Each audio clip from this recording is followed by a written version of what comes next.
Howdy everybody! Today we're looking at LEGO set number 6761, Bandit Secret Hideout, and this one is all the way back from 1996.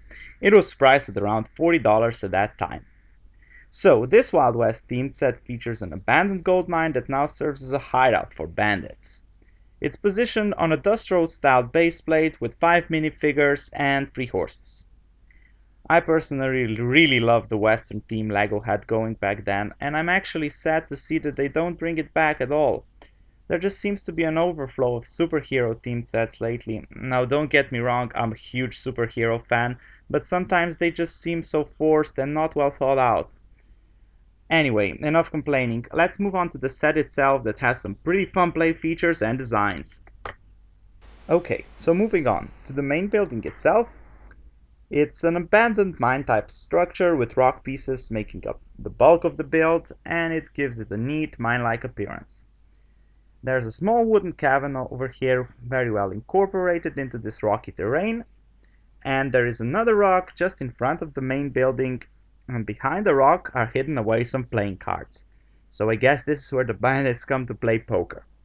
There is a little bush on the other side, and finally we have a big barrel next to the staircase that's leading into the office, which can simply be tipped over and you can store some mining tools in here or even place a bandit minifigure inside to set up an ambush.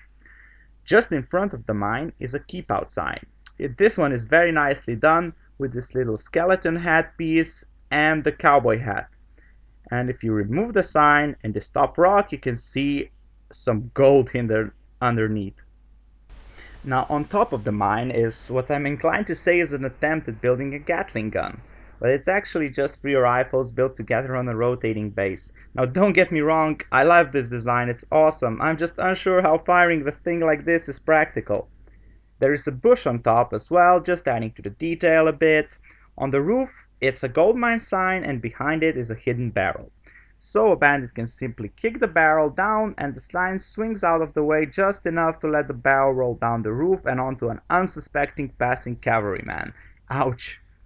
The roof itself can also be adjusted, and as if the rolling barrel wasn't bad enough, as one of the horses is passing along the dirt road, he can trigger a tripwire which makes the cannon roll out over here, and the cannon straight into the cavalryman's face. This is actually one of the cooler play features I've seen from LEGO, with a nice track design for the cannon to roll out on. Next, we see the stairs that are leading into the cabin. They can actually be flicked off, just as simple as this, possibly with the help of some bandit dynamite to prevent the soldiers from entering. Now let's take a look inside. The cabin interior itself is nothing special, with just a chair inside and a window that opens along with the shutters. Then we have some beams supporting the mine and some free space in the back, with nothing of note here except some cannon ammunition. The 3 horses are just horses for the most part, one white, one brown, one black. But the officer's horse does carry a nice little army flag, and the other one is actually transporting a safe. And some guns on the other side. Well, no wonder the bandits are after them. The minifigures themselves stay true to LEGO style naming. All the bandit minifigures have a really mean mug and a rugged look. The first one being Black Bart. This one is my favorite. All in black with a black cowboy bandana and black cowboy hat. He is carrying 2 handguns like any real gunslinger should. The second bandit is Flatfoot Thompson. He has some really bad teeth. I guess the dental care was pretty bad in the old Wild West, so you can't really blame him. Again, the bandana and cowboy hat are a must, and he carries a rifle. Last of the bandits is Dewey Cheatham. As the name suggests, he is a cheating gambler type of bandit. He seems to be a more classier bandit, as his print suggests, and he also wears a more sophisticated hat than the others.